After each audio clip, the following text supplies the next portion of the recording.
I decided impulsively to make Anna, 28 female, the last among my 3 kids, the sole beneficiary of my will. But honestly, I don't see anything wrong with it. My other 2 kids, Ella, 33 female, and Joe, 30 male, are outraged about my decision and think I'm not being fair. However, I have my reasons. I'm not a parent who shows favoritism, yet things are different this time. My 53 female's husband passed away when Anna was 5. I assumed the role of both mom and dad to my kids. It wasn't easy, but I did my best. I got involved in a tragic car accident which almost took my life last December while returning from work after my night shift. I had a head injury and nearly lost all the function of my right arm and left leg. My survival, I would say itself, is a miracle when viewing the CCTV footage. I was pretty much cognitively impaired. It was so bad that I was in a high dependency unit for 3 months. When I finally regained my senses, I made a shocking discovery. I asked around the ward, wondering who cared for me all this while. Turns out only Anna was by my side the entire time. Joe never showed up after the night of the accident when I was undergoing surgery and was put in ICU, and Ella visited a few times at first, then stopped completely. The last visit was over 4 months ago. Anna paid all my bills not covered by insurance and did every other thing she could for me. In the subsequent days, I began my physio. It was painfully slow but worth it. Now I walk with assistance, my arm is working a little, and my speech has improved. Anna actively took part in my rehabilitation and therapy as well.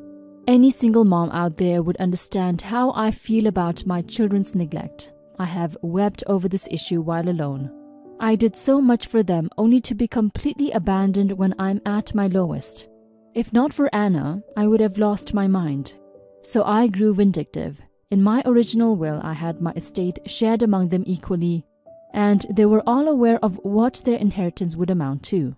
After I was discharged from the hospital, I made changes to my will without informing them. I wrote Ella and Joe out of my will and transferred all my estate to Anna. Then a few days ago, Ella came to me, requesting the keys to my vacation home, a scenic 3-bedroom apartment. She wanted to spend the holiday there with her family, but I just said no. She was taken aback because I had never done that before, and the apartment was technically hers because I gave it to her in my will. I calmly told her about my new will, which did not include either her or Joe. She lost it and exploded. She started throwing a fit, calling me unreasonable and petty over my decision. I was outraged by her reaction and raised my voice at her. I told her my mind for the first time since I got home. I asked her where she was all this time that I was dying in the hospital and whether she ever cared about my survival.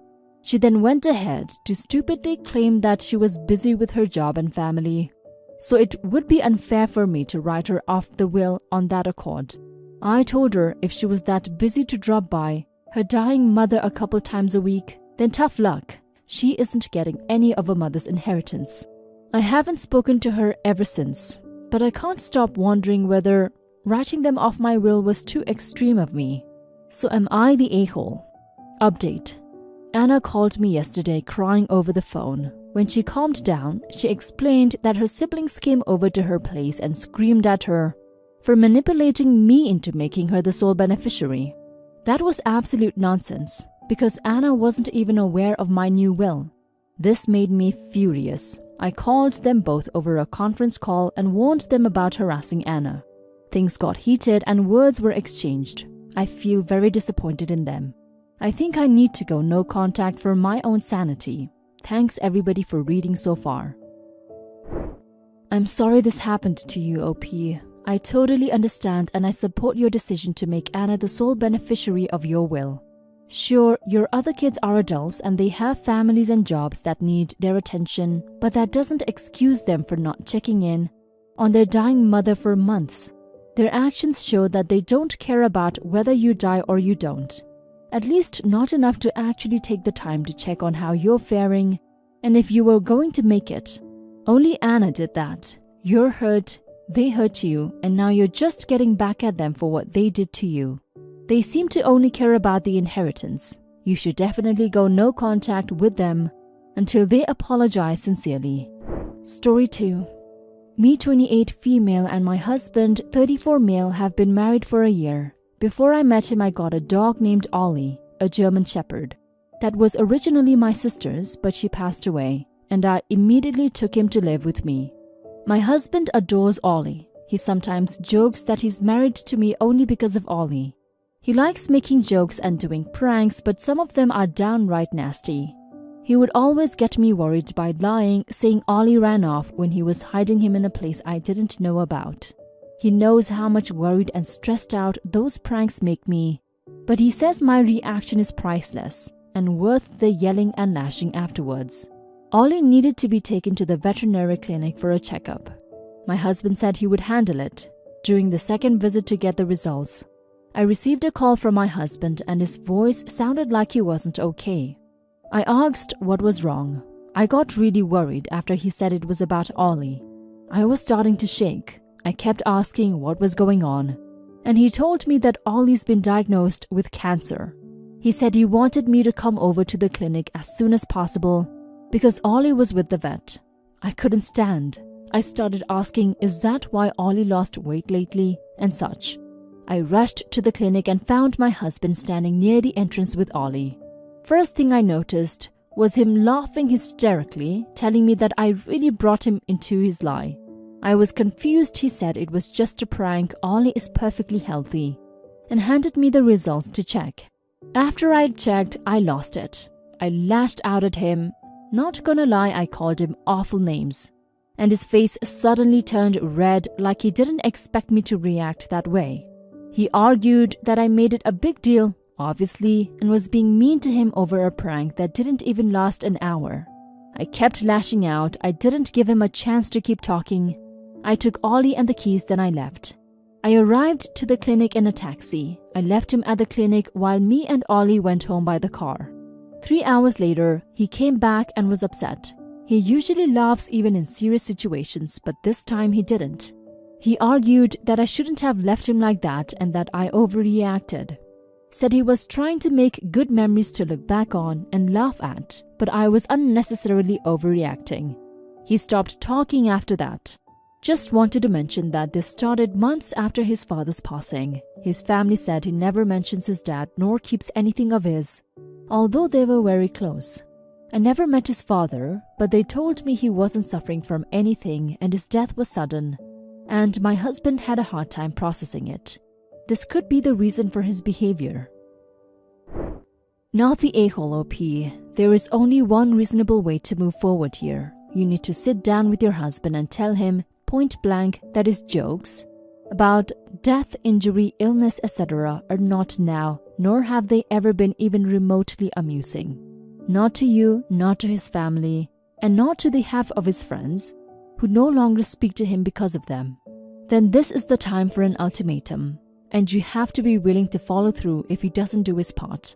Either he gets professional help to actually deal with his grief in appropriate and healthy ways, or you're filing for divorce.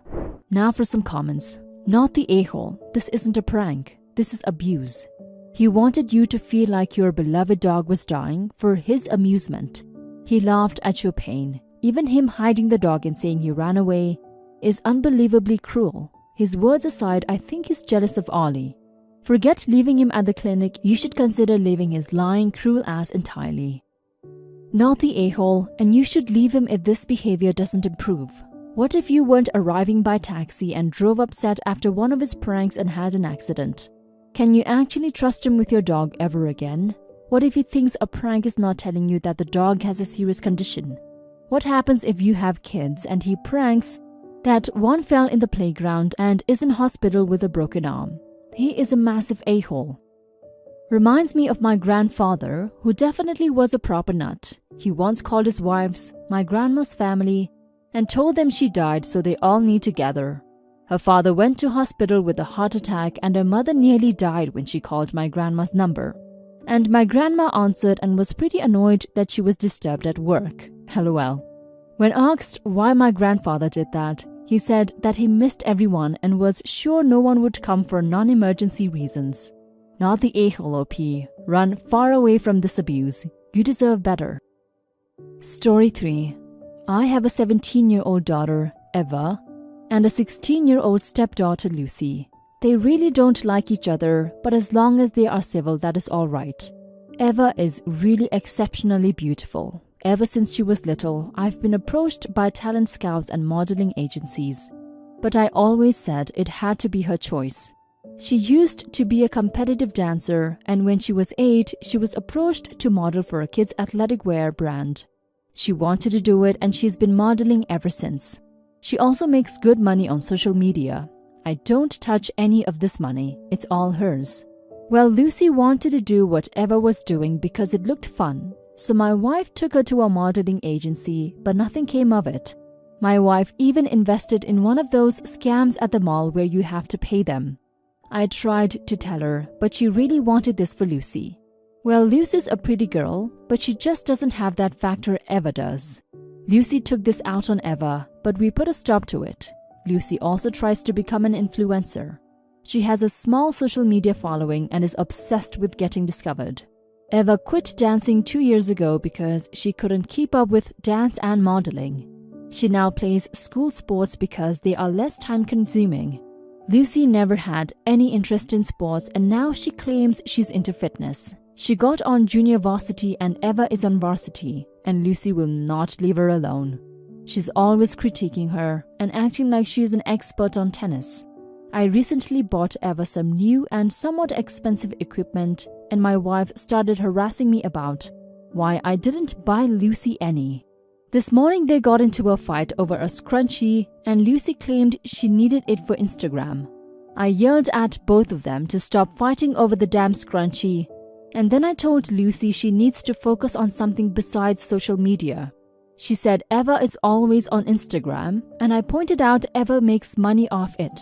So really the time she spends on her phone is equivalent to her having a part-time job. Lucy locked herself in her room, and my wife thinks I'm an a-hole.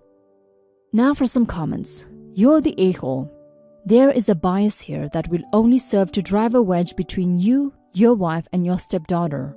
For your narrative, it is clear that Lucy is only your stepdaughter and is just inferior to your daughter.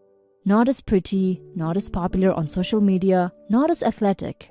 If these are the things that Lucy sees you are proud of Eva for doing well, is it any wonder that she wants to succeed at them as well and receive your praise and attention? The situation is way too complicated to just sum up with you're the a-hole or not. I think the real answer here is everyone talking and voicing their opinions. Therapy is a good place to start. To say you will view your stepchild on the same level as your own is ridiculous. You can love your stepchild, treat them as your own, give them fair treatment in some cases, but you can't just wave a magic wand and make your feelings the same. With the financial situation, it seems like you separate things, which is your arrangement. The Instagram situation is a little weird. I don't think making money should be the only determining factor in why someone should do something. But I don't live with her. I can easily see both or one of the girls obsessing over their looks. My oldest sister was extremely talented as a singer. She won Best Female Soloist at Nationals for show choir level good. Did that stop my middle sister from also doing show choir? No.